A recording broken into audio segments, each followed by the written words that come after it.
Satu jaket berbagai fungsi, harga asal RM1,900. Kini ditawarkan pada harga 3 angka sahaja. Sehangat jaket bulu angsa tetapi bukan bulu angsa. Paling best, jaket ni ringan dan gebu. Ia tidak tebal, selesa dipakai harian. Lebih mudah dijaga berbanding jaket bulu angsa. Ia sesuai untuk cuaca lembap dan hujan. Kering 2 kali lebih pantas, jadi kita tak perlu risau walaupun dalam keadaan basah. Jaket ni juga ultra ringan tetapi sangat hangat, selesa tanpa rasa berat.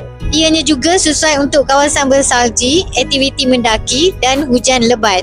Mudah dibawa ke mana-mana sahaja. Boleh lipat kecil, jimat ruang dalam beg. Ianya direka bentuk supaya boleh dimampatkan. Ada zip pengudaraan pada bahagian bawah lengan, jadi kita tidak akan berasa panas atau berbahang ketika buat aktiviti yang aktif. Tutup zip ketika sejuk dan buka zip apabila panas. Tahap keselesaan boleh dilaraskan pada bila-bila masa. Dan kalau korang tengah cari luggage berkualiti, jangan lupa singgah The Travel Store. Ada pelbagai pilihan beg travel tahan lasak dan stylish. Sesuai untuk apa jua destinasi. Jom datang ke The Travel Store sekarang.